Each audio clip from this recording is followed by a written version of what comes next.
नव्या बचपन से ही बहुत ज़िद्दी थी। बिन माँ की बच्ची थी, इसलिए सब लोग उसे संभालते थे।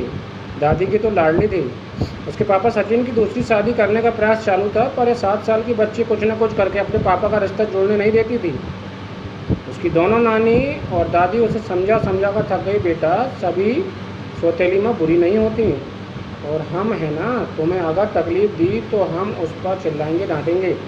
लेकिन उसके मन में बार बार डर आ रहा था कि सौतेली माँ मुझे तकलीफ़ देगी।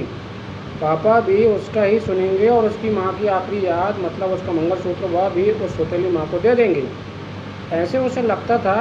सभी की टेंशन हो रहा था कि उसे कैसे समझाएं। उसकी माँ, मतलब सुनीता, एक एक्सीडेंट में 2 साल पहले इस दुनिया से चली गई। तब से लेकर अब तक उस बच्ची को सभी संभालते थे, पर उसकी यह जिद ज़रा ज़्यादा ही थी। कैसे बताएं। अभी से उसकी दादी ने उसके ही मौसेरे भाई की लड़की पसंद कर ली थी। उसकी भी शादी होकर तलाक हो गया था, और उसे एक लड़का भी था। पर यह बच्ची सुनने को तैयार ही नहीं थी। वह लड़का है, मतलब उससे ही सब प्यार करेंगे, मुझसे नहीं। ऐसा मन में वहम बैठाए वो इस शादी को नहीं होने देगी, ऐसी जिद पकड़ कर बैठी थी। उसके जिद के आगे सचिन भी नहीं बोल सका।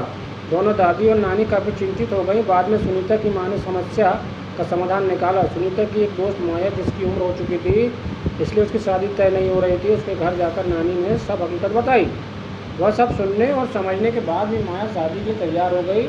इस वजह से दोनों नानी और दादी भी काफ़ी खुश हो गए। अब सचिन क्या कहता है, इसकी उनको चिंता हो रही थी। खुद सास ही बोल रही थी, इसलिए जमाई तैयार हो गया। लड़की को मिलने के लिए सचिन ने माया से मिलने का तय किया। मुलाकात के दिन सचिन ने माया से कहा कि मैं सिर्फ नव्या के भविष्य के लिए और अपनी माँ की इच्छा के लिए तैयार हुआ हूँ। मेरी तरफ से बाकी कोई भी उम्मीद मत करो। यह सुनते ही बहुत बुरा लगा माया को। पर कितने दिन घर वाले के ताने सुनूं। इसलिए माया तैयार हो गई और शादी भी हो गई। उसके घर की परिस्थिति इतनी अच्छी नहीं थी, उस वजह से उसके माँ बाप ने माया को कोई भी जेवर नहीं दिए, और नव्या ने अपनी माँ का मंगलसूत्र भी नहीं देने दिया। बाद में सुनीता की माँ ने माया की माँ बनकर सब कुछ किया। नव्या माया को बहुत परेशान करती थी। वो सौतेली माँ ऐसे ही पुकारा करती थी उसे। माया थोड़ा सा डांटती या उसे समझाने का प्रयास करती, तब जानबूझकर झूठ मूठ कर रोने लगती थी। माया 2 महीने में ही पूरी तरह हताश हो गई। दोनों दादी और नानी को पहले ही सब कुछ पता था। इस वजह से माया को वह कुछ नहीं बोलती थी। वह उल्टा उसे बोलती थी कि मारो दीदी को चलेगा, पर सचिन को यह सब सहन नहीं होता है।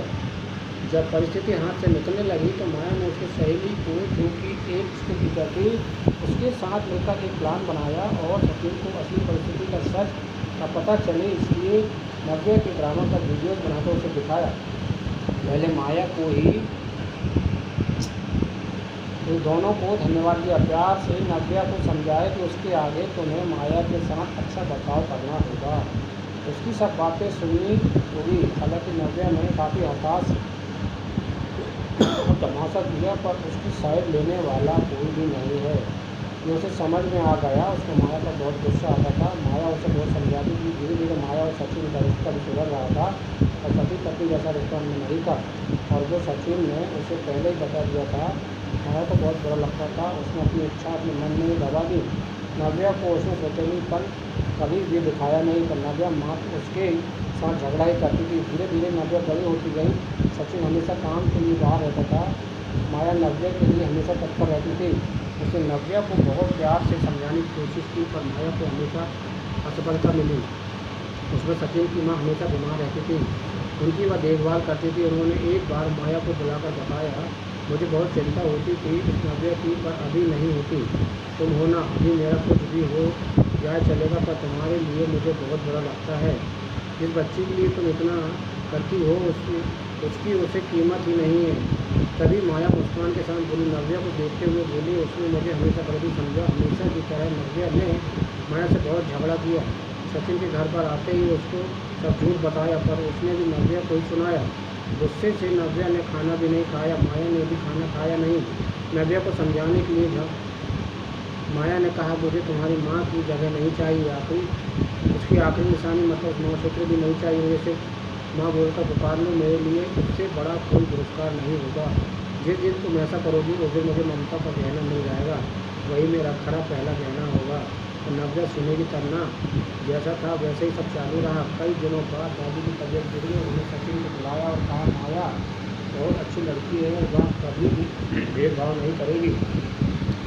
तुम उसको अपनी पत्नी की तरह स्वीकार कर लो।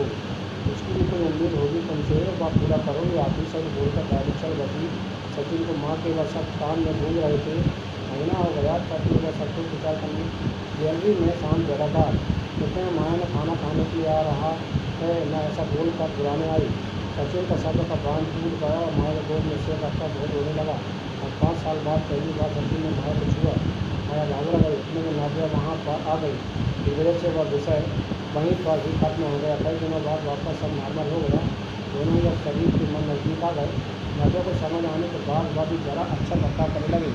अभी उसकी 12वीं की परीक्षा थी, इसलिए माया उसके टाइम टेबल सब कुछ संभाल रही थी। कुल मिलाकर सब अच्छा चल रहा था। ऐसे में उनकी कोचिंग को नज़र लग गई।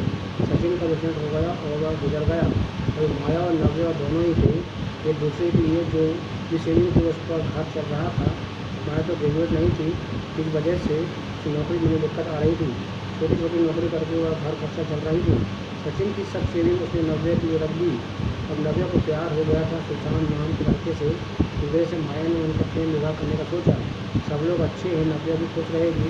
ऐसा से विश्वास का सुशांत की माँ खडूस थी। सचिन के जाने के बाद उनकी परिस्थिति भी अच्छी नहीं थी। नव्या शादी के लिए ज़्यादा गहने नहीं लाई, इसे ससुराल वाले उसे तकलीफ दे रहे थे। उसकी सास की सहेलियाँ घर पर आई थी। नई दुल्हन से मिलने पर नव्या सौतेली माँ के बारे में बुरा भला बोल रही थी। सौतेली माँ है ना, इसलिए ऐसा जानबूझकर किया होगा, सब कुछ खुद के लिए रखा होगा। और बेटी को लंका की पार्वती बनाकर से मंगलसूत्र पहनाकर भेज दिया। हंसने लगी। अभी उसका खुद पर भी नियंत्रण टूट गया। मेरी माँ के आखिरी याद मतलब यह मंगलसूत्र है। मेरी इच्छा थी कि मैं इसे पहनूं। मंगलसूत्र मेरी माँ का आशीर्वाद का हाथ है, तो मेरी माया माँ को बुरा भला बोलने का मुझे कोई भी हक नहीं। आज वह है, इसलिए मैं हूँ। मैंने मुझे अच्छे संस्कार दिए, डिसिप्लिन सिखाया, संयम और बड़ों का सम्मान, यह सब बातें कोई भी उम्मीद न रखते हुए सिखाया। पापा के जाने के बाद उन्होंने कमाए हुए एक भी पैसे खुद पर न खर्च करते हुए सब पैसे मुझे दिए।